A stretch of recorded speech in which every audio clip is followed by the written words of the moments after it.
ayan mga bebs, na-separate ko na lahat yung ating mga dress. Ayan. Ito yung sa kalahating manggas. Ito naman yung mahabang manggas. At meron din ditong konting kalahating manggas. Pero pang ano kasi siya eh. Pang sexy siya. Kaya sinali ko na rin siya dyan mga bebs. So, ayan. Unahin na natin yung pang mahabang manggas na sana ay magkasya silang lahat mga bebs. Try natin. Tutupiin natin to. Para pagka naghahanap ako ng damit, hindi na ako mahihirapan mga bebs maghanap ng damit. At least. At saka maganda yung ano niya dahil makikita mo siya. Hindi katulad nung napili ko kahapon na sa previous vlog ko. Pero hindi ko siya nakuha. Iyon kasi mga bebs, white talaga siya. Hindi mo makita yun sa loob niya. Ito kita mo mga bebs yung sa loob. Ayan. Anong gusto niyo ba? Dumadada or bilisan ko na lang siya? Para hindi kayo maiinip mga bebs. Si Yechan pala ay naliligo na. Tomorrow sana mga bebs. Naka-leggings ako pero takpan na rin natin siya. Tomorrow kasi mga bebs sana, ay ngayon sana Friday mga bebs, diba? Punta kami kila ate ko. Kaya lang hindi matuloy dahil nga may nagkasakit si Yeram. Tapos, ang sabi sana ni Mr. kahapon, sinabi sa akin na ngayon nga, overtime niya. Tapos, syempre, hindi na siya makapagsimba ng Friday. So, ang gusto niya sana, ako na lang yung ihatid niya doon sa kila ate ko. Tapos, ako lang matutulog doon. Tapos, uuwi din siya paghatid sa akin. Tapos, Sabado ng hapon, puntaan na naman niya ako doon, sunduin niya ako pa uwi.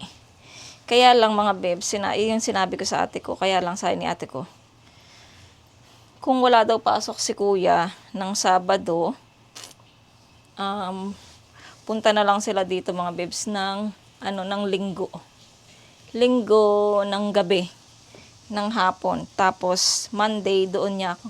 Naku, nakikipaglaro sige ko sipain mo yung camera ko pag ayun nga. Tapos kasi nga daw mapapagod daw si Caleb yung balik-balik tapos yung gas niya.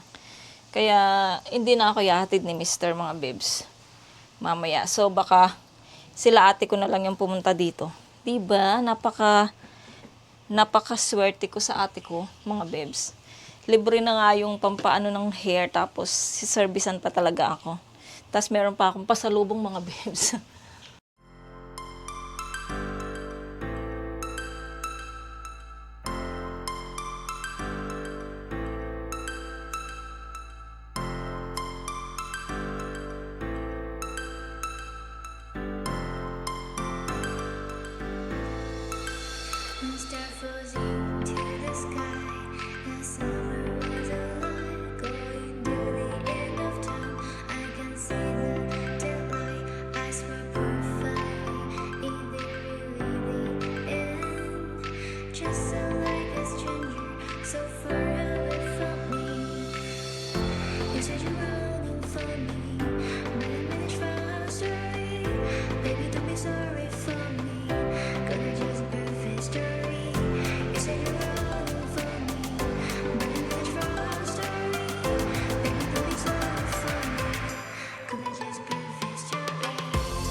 2,000 years later.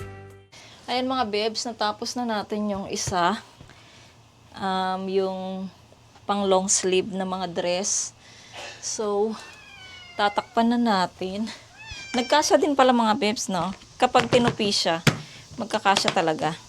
Ayun na! Ayan, saya-saya mga bebs. At least, naka-organize na yung mga dress natin.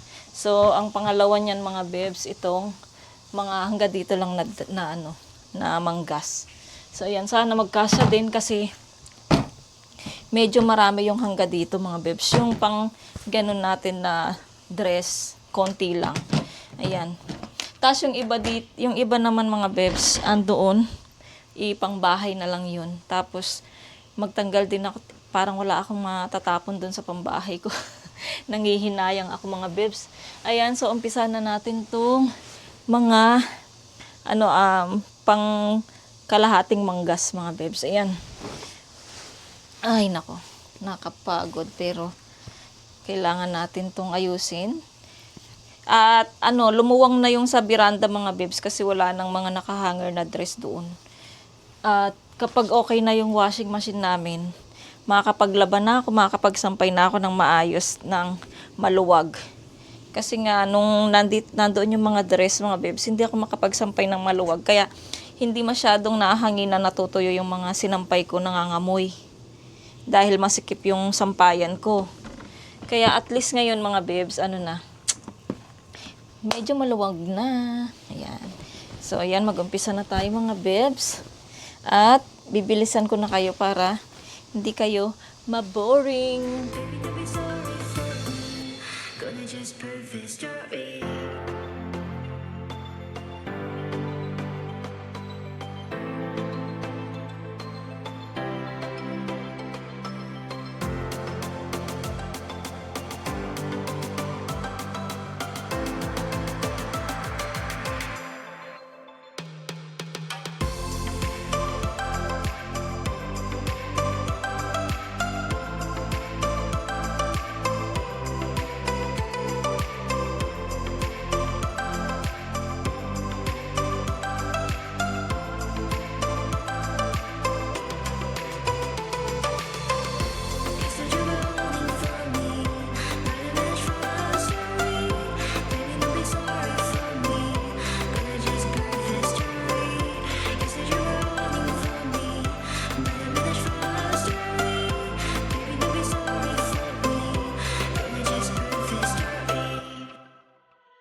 bebs. Pinagkasya ko. Ano mga bebs, ito pala. Ito, hindi ko pa ito nasuot eh. Nabili ko rin to doon sa isang ukay-ukay, yung yung hinanap namin ni Merlin na isa, yung maganda. So, sa Arom Daon pala. Ito, hindi ko pa ito nasusuot mga bebs, itong dress na to. Nagustuhan ko siya, pero hindi kasi ako mahilig sa mga puti, sa mga ano. Ang ganda niya kasi mga bebs, kaya kinuha ko siya, yun lang. Pero, parang, sinukat ko siya, maganda, pero parang hindi siya ano sa skin ko mga bebs. Kaya feeling ko parang maitim ako pag nagsusot ako ng mga white na damit, or white na kung ano pa. Kaya ang gagawin ko mga bebs, ito bagay na bagay ito sa pamangkin ko sa Pilipinas, si Glide mga bebs. Ayan, bagay na bagay ito sa kanya. Tsaka yung tela niya mga bebs, okay, hindi siya mainit sa katawan. So bagay ito sa kanya. Bago pa siya, mga bebs, so bagong-bago pa siya. Ayan. Kaya ibibigay ko to sa pamangkin ko. Ayan, kay Glide. Si ano kasi, yung isa ko pang pamangkin na babae, hindi ko alam kung mahilig siya sa dress kasi mga bebs eh. Dati nung medyo ano siya, mga bata-bata, pinasusuotan siya ng ate ko ng mga dress. Ngayon, hindi ko alam mga bebs kung gusto niya pang magsuot ng dress. Ayan.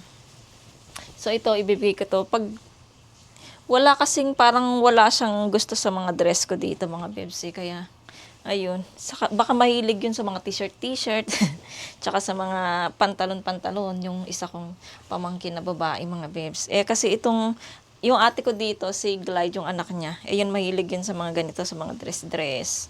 Ayan, yung mga pa-cute-cute. Kaya ito, ibibigay ko to sa pamangkin ko, si Glide, hindi ko pa to nasusuot mga bebs sa church. Kaya ayun sa kanya. Tapos, meron tayo itong sinuot natin sa church mga bebs nung Sunday. Baka gawin ko na lang siyang pambahay kasi nga ang pangit nung naglagay ako ng belt dito, hindi ako makagalaw. Kaya itong dress na to mga bebs, ayan, pambahay ko na lang siya. Ayan, baka isuot ko to mamaya pag naligo tayo. Ayan, tsaka ito pangbahay ko lang to mga bebs, itong black na to. Saan na ba? Ayan, itong black na to, pang bahay-bahay. Ayan. And then, pati to yung nabili ko rin sa ukay-ukay.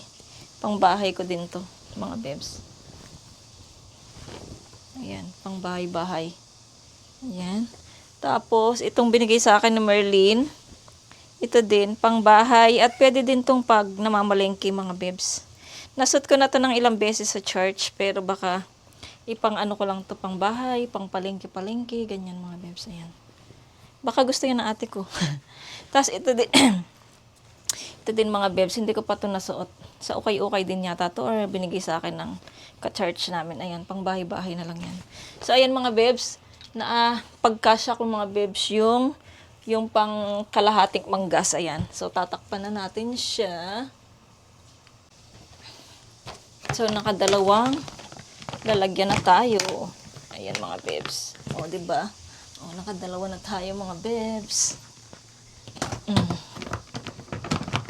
Tapos ilalagay natin yan sa veranda. Tayo sa mga pang summer talaga mga bebs. So, last lalagyan.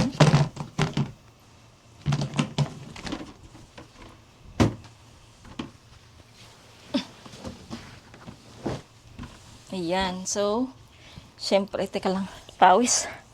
Si Mr. gusto niyang ipapalit yung frame ng salamin ko mga bebs kasi nga mukha daw ako matanda sa kulay. Kaya pag nagkapera daw sa niya, palitan niya daw yung frame ng salamin ko. Ayan mga bebs, so magtupi na muna tayo.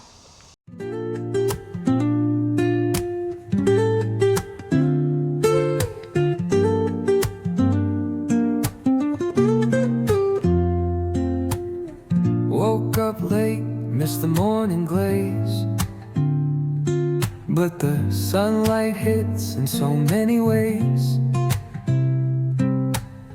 Grabbed my shades and hit the streets, no plan, chasing vibes like seashells in the sand. Radio hums a tune I can't name, Crooked smiles, crashing waves, no shame. Flip my phone, toss it in my bag. Today's for us, no time to lag. Feel the world just turning slow. Let the breeze tell us where to go. Every step a beat we can make. Life's a tune, sing it till we break. Concrete warm under my bare feet. Crowds moving like a heartbeat. Skipping stones in city streams we find. Let's write a new story, leave the old behind. Someone's cooking love in the air, I swear. Every spark in their voices shows they care. Colors splash like secrets on these walls, while laughter echoes through the halls. Feel the world just turning slow. Let the breeze tell us where to go. Every step a beat we can make. Life's a tune, sing it till we break.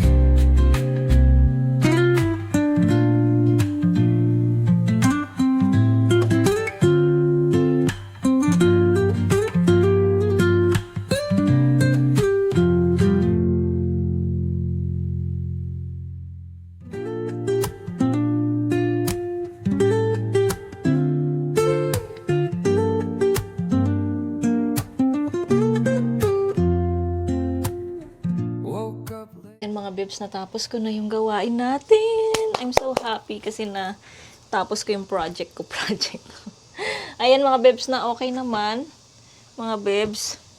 Ay, ito pala yung bibigay ko dun sa isa kong pamangkin. Kay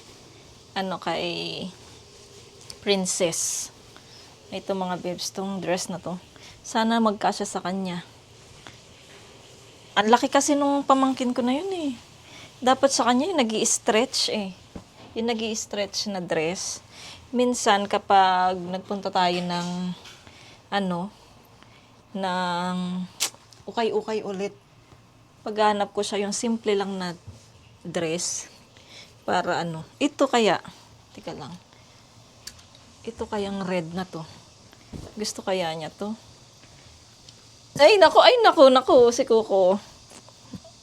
Gusto, baka naman yung nanay niya magsuot nito mga bebs. Kapag ito yung binigay ko, yung nanay niya magsusuot. So, ayun. Baka try na. Si Coco. Kinukuha niya yung tali niya eh. Ito. Ayan mga bebs. Baka ito ibigay natin sa kanya. Itong ganitong dress na to. Kasi baka magtampo yung pamangkin ko sa kanya, wala. Ayan, tabi na lang natin dyan yung mga dress na ibibigay natin. Ito yung mga pang-araw-araw ko. Ito baka gusto to ng ate ko, ate Karen ko. Ewan ko lang. Pero maganda din to pang pang labas-labas mga bebs. No? 'Di ba? Tingnan natin bukas kung gusto niya. Ay, bukas. Kung kailan siya pupunta dito. So, ilalagay ko muna siya dito mga bebs.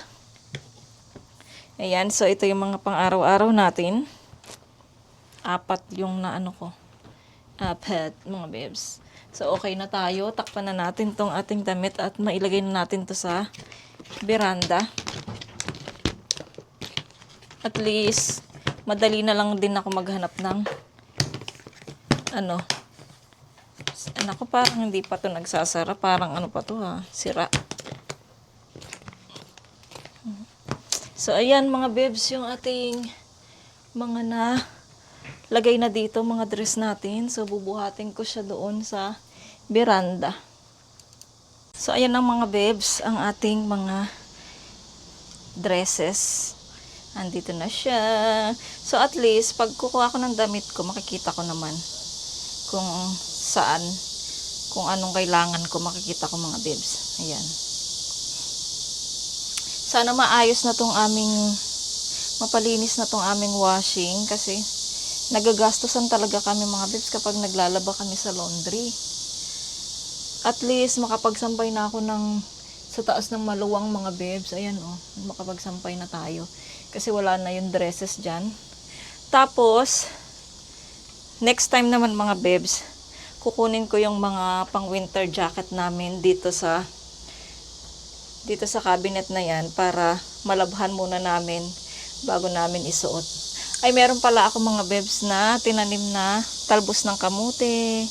Ayan na siya Yung nabili ko na talbos ng kamote doon sa kupang, tinanim ko siya. Ayan, at least meron tayong tatalbusin kapag lumaki yan mga bebs. Yung kapitbahay ko mga bebs, dito, si Ajushi, ano siya nung last year, binigyan niya ako ng talbos ng kamote. Yung hindi ko alam, nilagay niya lang dyan sa pinto.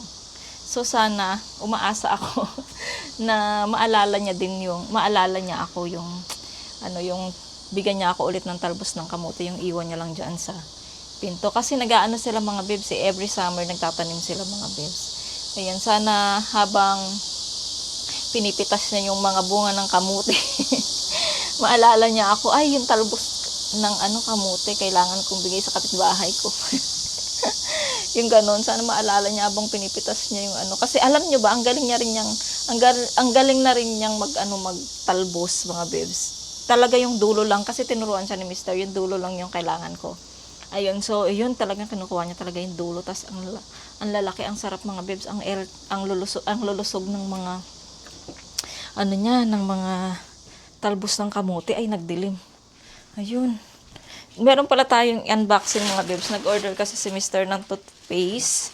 Mga bebs, kasi naubusan na kami ng toothpaste kahapon. Kaya nag-order siya agad kagabi, tas dumating siya kaninang madaling araw. So, i-open natin. Asan si Yechan? Yechan, nasaan? Ha? Uy, Yechan. Chan? Oh.